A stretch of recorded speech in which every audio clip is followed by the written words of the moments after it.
The CBS Radio Mystery Theater presents...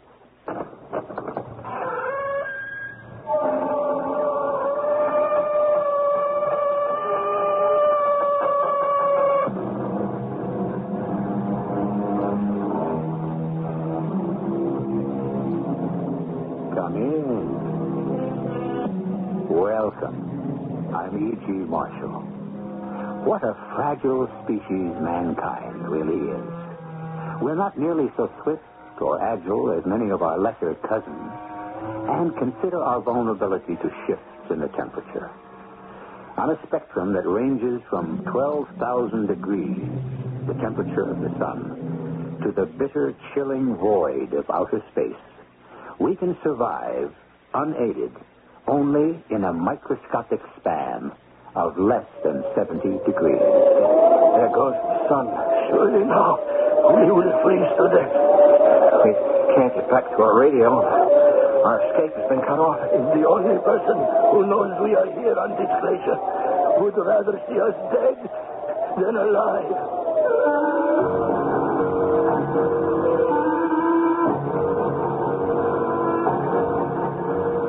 Our mystery drama, The Ice Palace, was written especially for the Mystery Theater by Percy Granger and stars Tony Roberts. It is sponsored in part by Buick Motor Division. I'll be back shortly with Act One.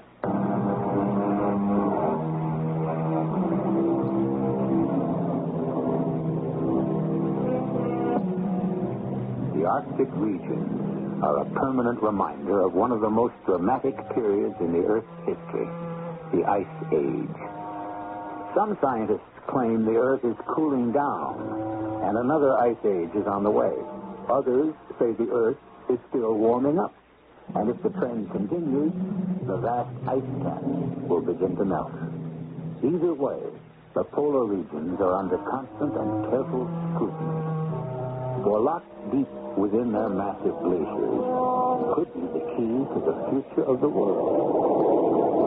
We're aboard a Canadian naval ice cutter north of the Arctic Circle. What's the time, Win? 0900, Captain. We're right on schedule. But as soon as we round that point up ahead, there's only 10 more miles of ice left between us and open water. Oh, thank goodness. Yeah, what a boring job. Cutting channels through ice has got to be the worst. You'll be glad to get back to base. You bet. 3 weeks of nothing but ice, snow, and 70 to 40 below. Oh, but I belong up in the air. Well, you know that, Joe. I just don't know why the colonel sent me on this routine mission. I do better now. I should be flying. Well, 10 more miles of ice, and then we can head for home. Signal the pilot to start bringing her about. We're almost to the point. Aye, aye, Captain.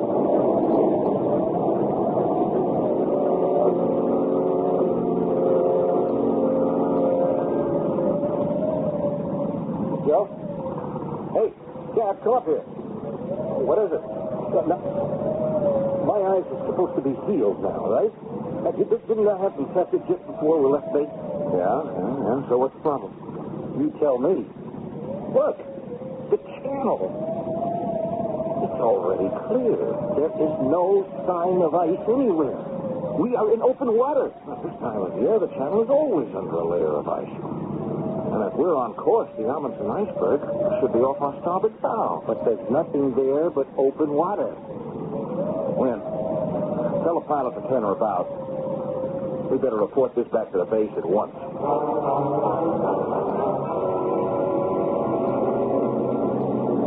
And that's it, Colonel. We rounded Victoria Point, and there was nothing but open water as far as the eye could see. Joe, you know the ice floes up there never break up, not even during the summer months. You sure you didn't see anything, not even chunks of free-floating ice? No, not a thing, Colonel. Well, that doesn't make sense. We had a spotter plane over that area not 2 days ago, and they reported everything was normal. They saw the Amundsen iceberg, too? Yes. So something caused those waters to heat up to the point where it broke up a massive ice field. What kind of a force could melt that much ice? We don't know for sure that it did. What do you mean? Well, the ice in the channel, perhaps. But the Amundsen iceberg was 20 miles long, Colonel. Nothing could cause something that big to completely disappear. You think it may only have broken up or shifted? Well, I think we have to consider that a possibility. The current in the Victoria Channel flows southwest, right into the main shipping lanes to the north slopes of Alaska. Yeah, it's true, Joe. There are supertankers and supply ships moving through that area constantly. At this very minute, there could be ice floating directly towards them. We've got to get a scout plane up at once. I'll call Air Wing and have them... Colonel, please, with your permission, I'd like to go up. You in? You haven't flown in over a year. My sight's back to normal now. The doc gave me a clean slate. Yeah, but I don't know. It's not that I don't get along with Captain Gates here. I do. But I'm a pilot, Colonel. I don't belong on the ship. Okay, Wynn. Thank you, sir. I hope I made the right decision, Joe. Well, I think you did, sir. Before that car accident, there wasn't a better pilot in the wing. That's right, before the accident. He'll be fine. He'll be fine. He just needs to get his confidence back. Well, I hope you're right. Yes, who is it? Colonel Champ, I wish to speak to you. Oh, Kovac. Is it important? It is. All right, come in. Thank you. Joe, this is Kovac. He's the headman on the Eskimo village down the peninsula. I'm afraid I have a serious problem which belongs at your feet, Captain. If you will please look out your window. Oh, well, congratulations. Looks like you and your people have made a record field kill this year. No, we have not brought these things to your gates for your admiration, Colonel. We did not kill them. Well, then who did? That is what I must find out from you. This morning, they were found washed up on the beach. Well, why can't you just store them like you always do? No, that would not be safe. Why not? Because we cannot be certain how they died. Excuse me, Colonel. Kovac, did you say these seals had been washed ashore? Yes. But how can you be sure they died at sea? How do you know they weren't already on the beach? Because we have seen other seals still in the water, floating with their bellies up. Colonel, with your permission, I'd like to go out with Kovac and examine those animals. Joe, we've got a far more serious situation But on it's our just hands. possible, sir, that there may be a connection between the disappearance of that glacier and the fate of those seals. I think we'd better find out how they died.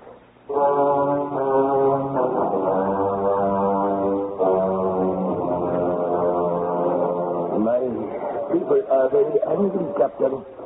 They did not want this military base here. Well, there's still no proof that we are responsible. There aren't any visible wounds on the animals. Look more closely at the skin. Look. Yeah, it's discolored and shriveled. Almost like it's been charred. Is not this what happens to skin which has been exposed to nuclear radiation? Well, yes, actually it is. But there's no nuclear testing going on in the Arctic by either the west or the east. How can you say this for certain? Well, any nuclear explosions would have registered on our monitoring equipment. But is not the whole point for each side to try to think up weapons which will escape detection? Look, we'll run tests on one of the seals. If our government is in any way responsible, believe me, we'll make it up to you.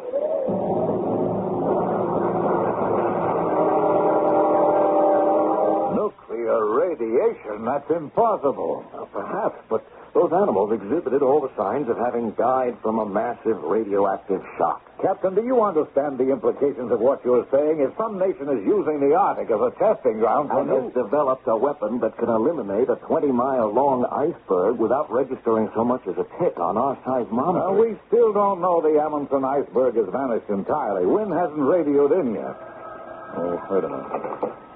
Colonel Camp speaking. Yes? You sure of that? Thanks very much. Well, that was the lab. They've completed the autopsy in one of those seals. There was no sign of radiation sickness. None at all?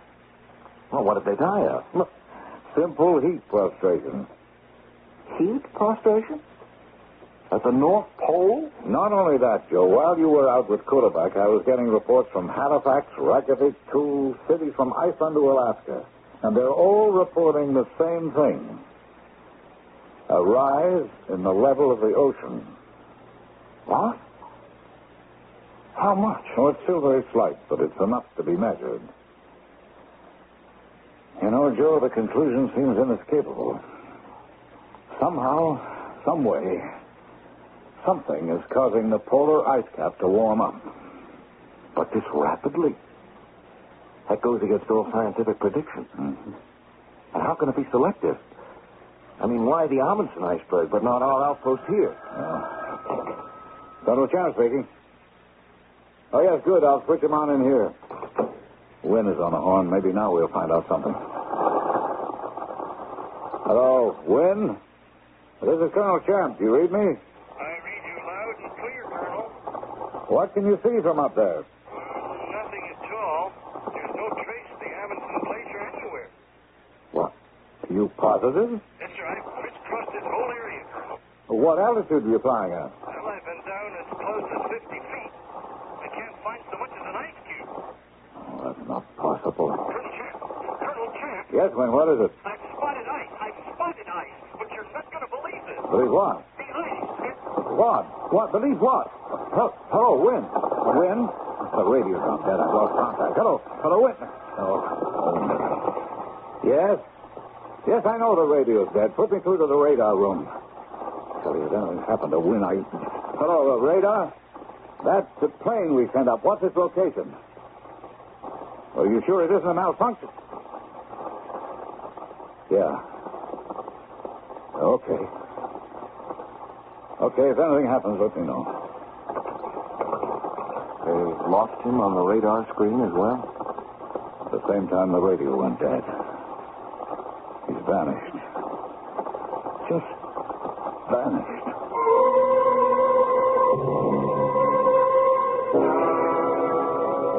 Are all the scout planes back, Joe? Yes, sir. Nothing.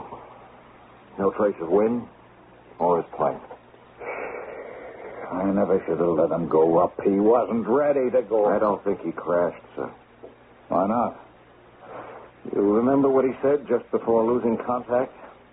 I double-checked on the black box. His exact words were, "I've spotted ice. I've spotted ice." Well, According to the radar room, these were his coordinates at that precise moment. I see. So obviously what he was seeing was this, the Lancaster ice field. You're right. Except for one thing, Colonel. It isn't there anymore. What? The scout planes reported no sign of the Lancaster ice field. It's gone. 25 square miles of solid ice. Whatever got that ice field got wind. Joe, I'm calling Ottawa. I think Cuddeback is right. There is some kind of nuclear activity going on up here, and it isn't on our side. Joe, some strange force is causing the polar ice cap to melt. And if we can't stop it, the results will be catastrophic.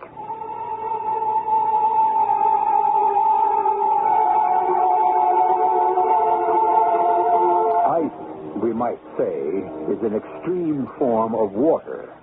And extremes, Aristotle tells us, are to be avoided on principle. What would happen should all the ice on Earth vanish? Well, we know that's not possible. Nothing just vanishes. And in the case of ice, it would change into water. A great deal of water. I shall return shortly with Act 2.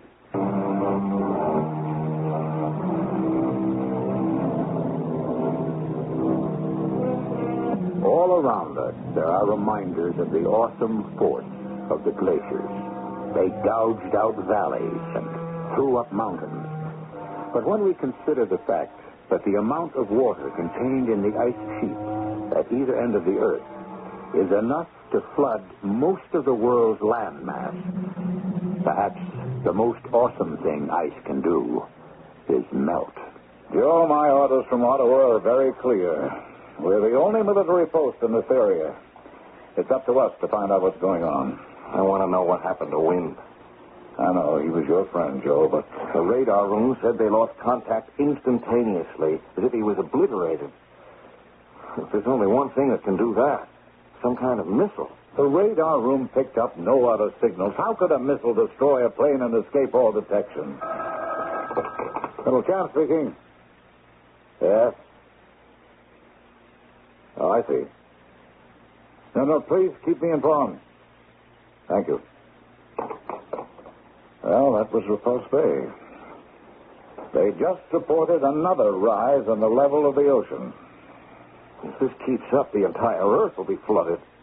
Pieces just don't fit. If some natural phenomenon is causing the Earth to heat up, how does that explain wind's disappearance?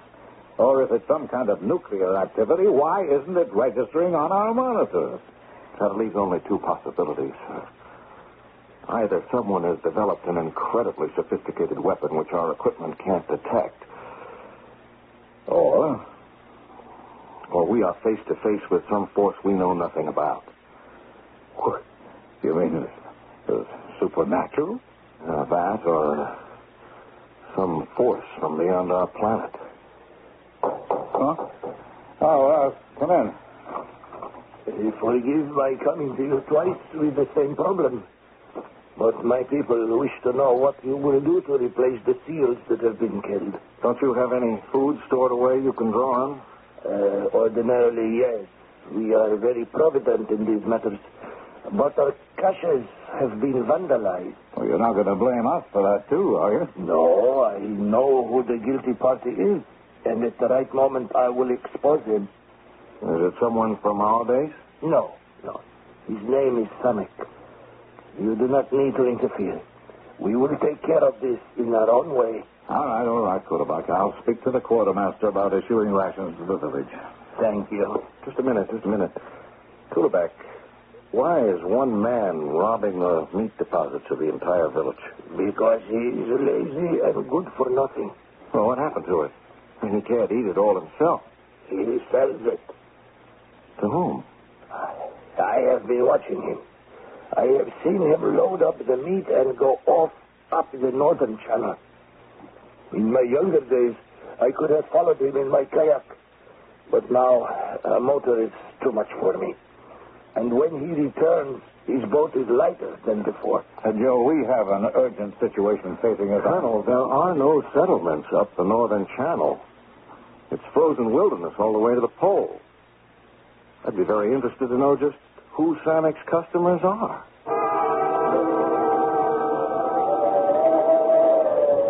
What do you want with me? I only take my boat out to hunt like the rest.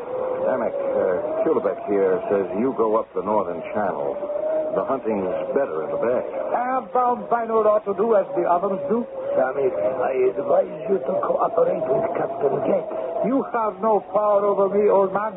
I know nothing. Who do you take the meat to? I do not know. Samek. I have never seen the man, that I can swear to you. I do not know even if it is one man or many. Tell us what you do know. Several months ago, I was in Tours. Someone approached me. He said he knew I was from this village. He had a bargain to make. The man he worked for would pay me very well. All I had to do was hunt for him and once each week take what I had killed to a certain spot at the far end of the northern channel. But you found it easier to rob our stores. Go on, Samek. That is all I know. I leave the food, take the money which is there for me, and go. I see no one. No signs of life at all? No buildings? It is a wilderness. I do not even know how a person can survive there. And this never struck you as odd? I am well paid. I have no question. Is that where you're going now? Yes. I'm coming along. You cannot. The man was very clear. No one else must come with me. Oh, don't worry. Whoever's out there isn't going to see me until I want him to.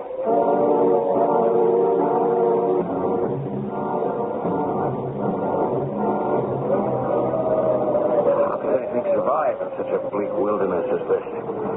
There's nothing but snow and ice. The place where I'm about to leave the food is just around the next bend. All right, well, I pull up alongside this glacier here.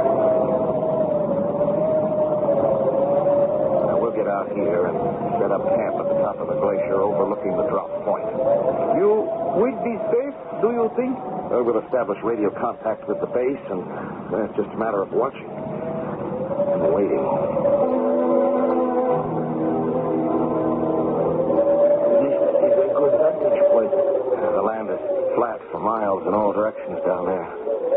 Whoever comes for those supplies can't help but be seen.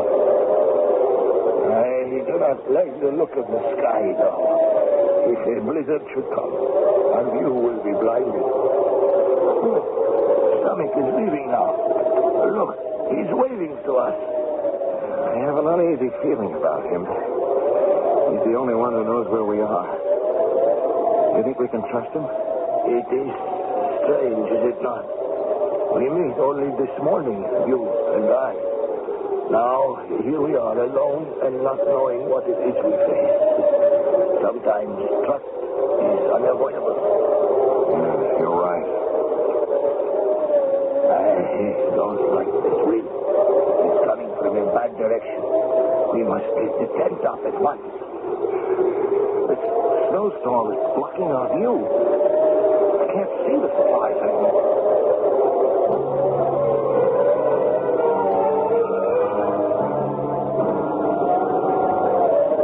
My eyes are getting too old. What can you see? Supplies are gone. Someone must have come during the storm and taken them. Come on. Let's go down there. I am not sure that is a wise idea. Why not? I mean, maybe they left a clue which way they went. I am beginning to think we are dealing with extraordinary people. No one should be able to find his way in a storm such as just passed. Even the most experienced hunter would have to stop or run the most certain risk of becoming lost. Don't worry about it, Kulak. I've got a gun. What if arms will not work against such people as we are after?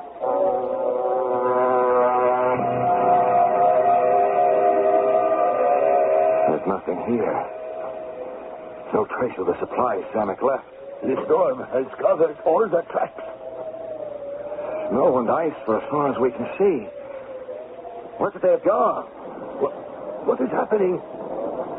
The ground's giving way. Pull it back. We're falling.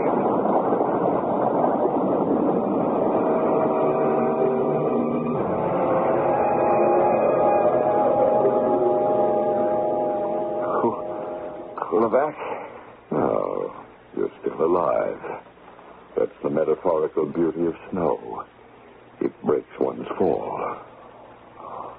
Who are you? My name is Raven. Raven?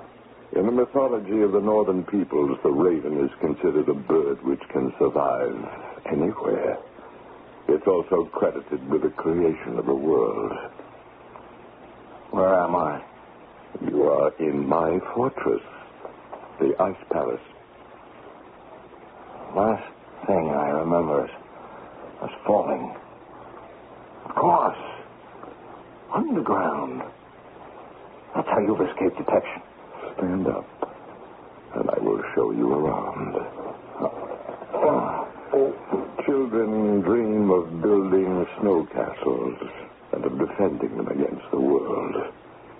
I have made that dream a reality.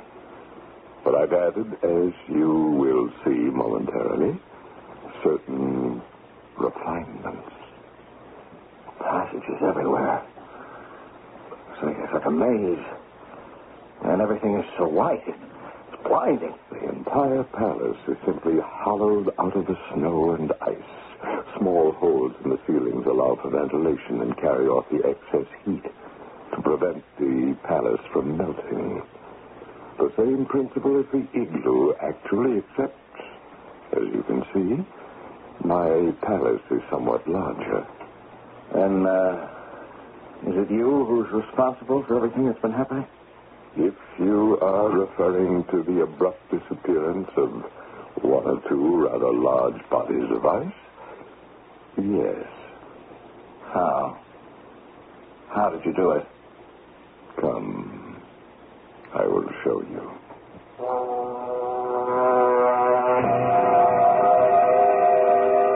You see before you the work of a lifetime. It just looks like a telescope? How could this melt an iceberg 20 miles long? It cannot. Oh, then... What you are looking at is a machine which, working on a laser principle, has the capacity to do nothing less than neutralize the Earth's protective magnetic field. Do you follow me? I'm not sure. The sun bombards us daily with ultraviolet rays of such intensity they would burn our planet to a crisp were it not for the ozone in the stratosphere. Under normal conditions, ozone is produced continuously by the action of solar ultraviolet radiation on the oxygen in the air. This machine arrests that process. You mean it just opens holes in the atmosphere and lets deadly ultraviolet radiation pass through undiluted? Precisely. The rays strike the Earth at temperatures of several thousand degrees. So, that's what happened to the Amundsen iceberg. Yes. I was testing the width of the hole I could open. 20 miles. But I can also adjust it down to a point with a diameter of no more than 2 inches. And that's what happened to Wynn. He flew right into the line of ultraviolet radiation. And was burned to a crisp. So it was you who killed him. What happened? One of my minor inventions, this small gun. It freezes snow into ice. You tried to hit me. I simply fired it at your feet, and you lost your balance.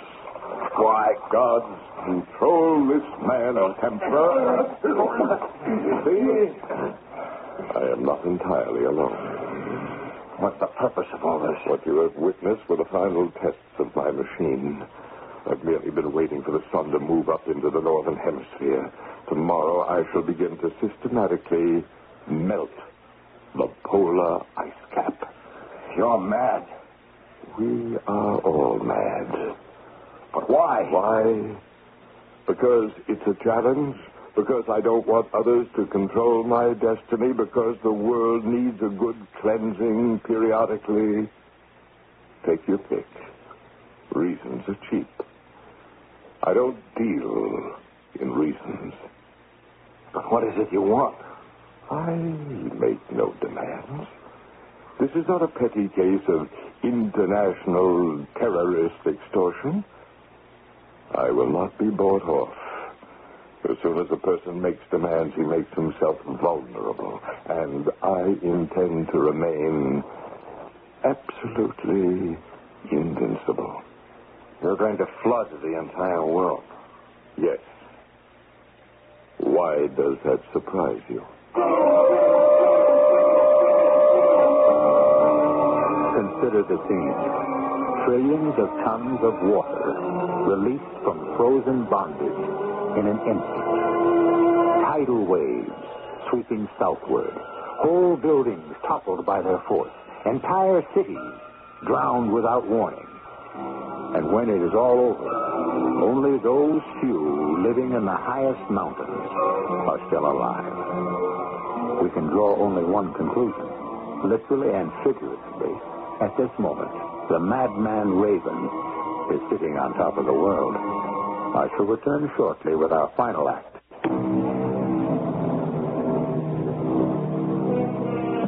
The Bible tells of a great flood. And the flood was 40 days upon the earth.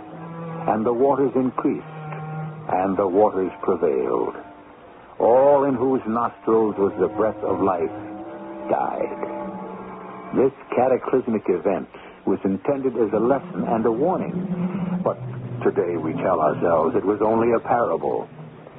However, ancient texts from the Orient also record an inundation of the earth by water. So then, how improbable is our tale? Have we taken heed of the warning? Do we lead better lives today than we once did? Raven, you can't be mad enough to think you'll actually succeed, can you? On the contrary, Captain Gates. That is precisely why I shall succeed. When the sun rises tomorrow, I will turn on my machine And I will feel what no man since the great conquerors of the past has felt, the total satisfaction of complete triumph. And you will be right beside me to witness the whole terrible scene.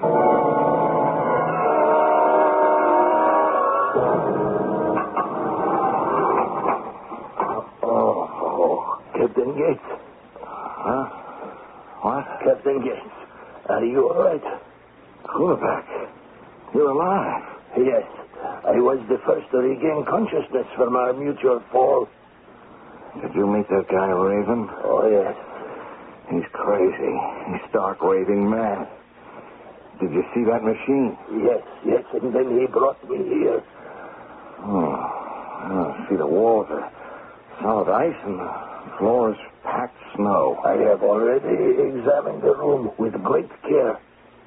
What about the door? Could we... We could possibly dig our way out, yes. Well, then. But there is no chance of effecting such an escape in the short time left to us. And the only one who knows this location is Samick, and he has every reason to leave us here to die. True. He knows I can expose him to ridicule. Yeah, and his business with this madman is too profitable. Even if we could get out of this room, we wouldn't know how to escape. This ice palace is like a labyrinth. Would you like some fish? What? Since there is nothing we can do, you might as well eat. Where did you get that? One of the guards brought it to me. He will probably bring you one too in time. But I've had my fill. So eat the rest of mine if you're hungry. Oh, thanks. It's not even cooked. Oh, forget it. See how the oil from this fish collects on the plate. And I think of what that man did to win. And here we are, helpless. I wonder if I still have... Yes, good. I did not lose it when we fell. What are those? Pieces of flint. Give me some of the fringe from your parka. What? Quickly. The guard will be coming any minute with your food. It will be our last chance. Okay. Here. What do you want this for? You listen at the door for his footsteps while I try to start the fire. Fire? Hey, you're getting sparks. Look, that pile of threads, it's beginning to smolder. Yes. Now, we let it build. Give me some more threads. Here. What can you do with a little fire like that? I mean, it's not enough to melt the walls. Yes, now we take the oil and spread it very carefully on the floor by the door. And now transfer the fire. There. Oh, what now? Now, we let the fire burn itself out. Oh, what good did that do? Yes, you see. The melted snow around the door. And so? Which will now, if the guard does not come right away, freeze to ice.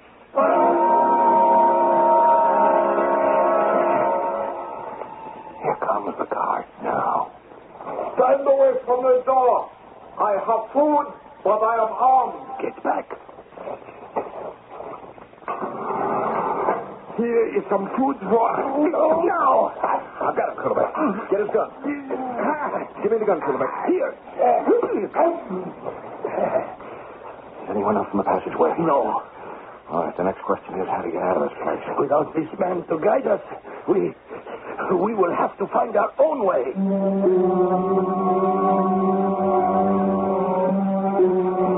All these passages look the same. We're just going around in circles. That guard's going to come to and give the alarm. Look, here on the ground. Fresh snow in the grooves of these boot prints. Hey, if we follow them, perhaps they will lead us to the way out. There.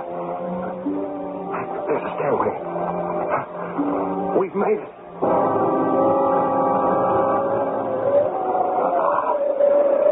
Crisp, fresh 40 below zero air never felt so good. Quickly, let us get back to the radio and contact the base.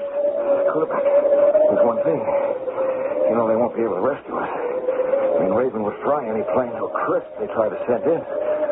all Colonel Camp will be able to do is order down every missile we got and obliterate this entire area. Yes, I understand. It means we must die. So what are we waiting for? This man must be stopped. Let's get to the radio.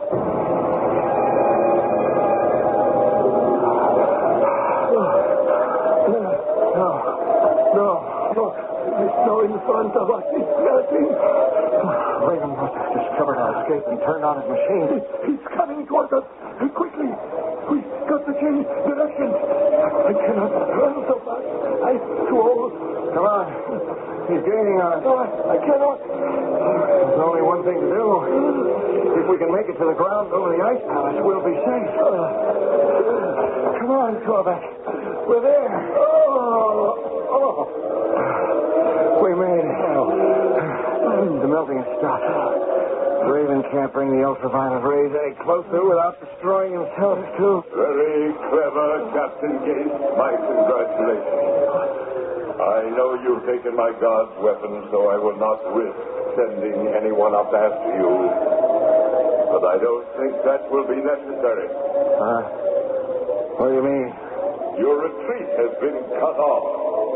And now I shall melt the ice over all the waters connecting us to the land south of here. And then, Captain Gates, I'm going to forget about you and get a decent night's rest. I have a busy day tomorrow.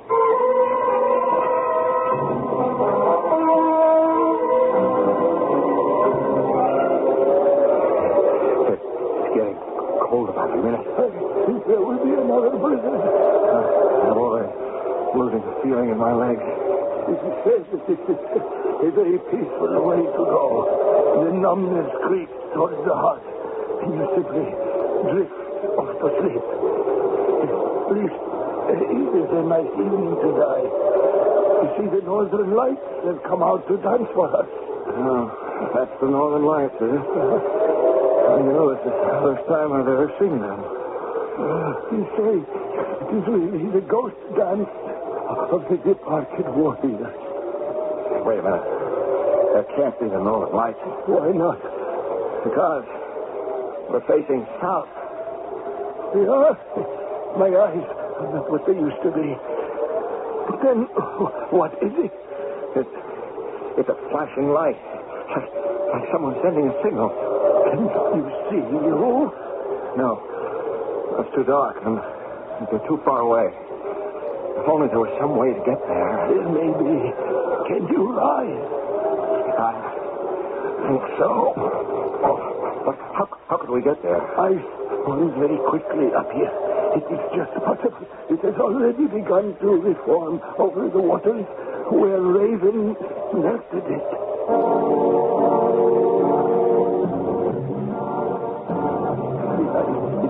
We will have to cross it on our bellies. I don't know if I'm going to make it. Go back. My hands have gone numb now, too. We must keep moving. Careful. Stretch out. It's getting thinner. We're halfway across the water. Is the light still flashing? Yes, but less and less. Whoever it is getting discouraged. We must try to move faster. Hold it. The ice is broken. Don't move. Stay flat on your stomach. We can only hope it is thick enough to stay afloat. We're drifting. But the water is coming over the top. It's freezing. What was that? It's a harpoon. Can you reach it? I think so. Yes. Got it. Hold fast. Whoever was flashing that light must have seen us. Hey, I can feel it tilt. They're pulling us in. Hold on. Don't let go. My hands are about to double. What could this person be? What if it's one of Raven's men? Hello! Captain Gates, it is Samek. Samek! You've got us! Keep pulling!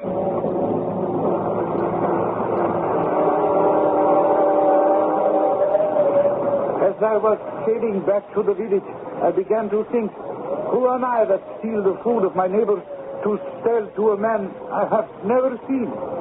You began to ask questions. Yes, and suddenly the money he was paying me did not seem like so much. You know, I will have to tell the others that it was you who raided their castle.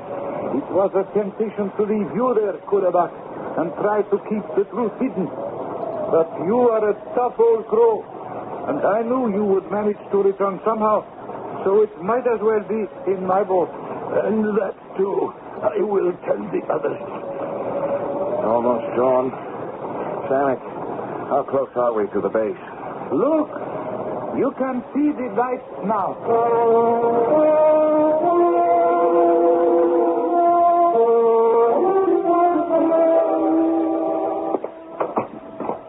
Oh, Joe, it's good to see you and Kulabak alive. Oh, these dry clothes feel great. What's happening? Do you know that you two are responsible for a military first? Russia and the United States have joined together and are sending in missiles from all directions simultaneously. This Raven fellow will never be able to fend them all off, even with that machine of his. Joe, what are you thinking? I'm thinking of Wynne, Colonel, and the terrible way in which he died. Yes, I know. He was a good man and a good officer. Gentlemen, look here, out of the window. The sunrise. A few hours ago, we thought we would never live to see it. I think I speak for all of us when I say that is the most beautiful sunrise I've ever seen. There's a story about a certain confident candidate for the presidency. He retired early on election eve, sure that he'd won. In the morning, a gentleman called, only to be told by the candidate's equally arrogant son, "I'm sorry, the president can't see you. He's still asleep." "Well," replied the caller, "when he wakes up, you can tell him he isn't president anymore." Raven, too, made the mistake of retiring too early. I shall return shortly. The Queen of Sheba put a riddle to the wise Solomon. What land has seen the sun but once since the creation of the world? Solomon answered, "The land beneath the Red Sea. For it saw the sun only on the day God parted the waters for the children of Israel." A great deal of land almost saw the sun for the last time in our story today. Our cast included Tony Roberts, Earl Hammond, Arnold Moss, and Ian Martin. The entire production was under the direction of Hyman Brown. This is E.G. Marshall inviting you to return to our Mystery Theater for another adventure in the macabre. Until next time, pleasant dreams.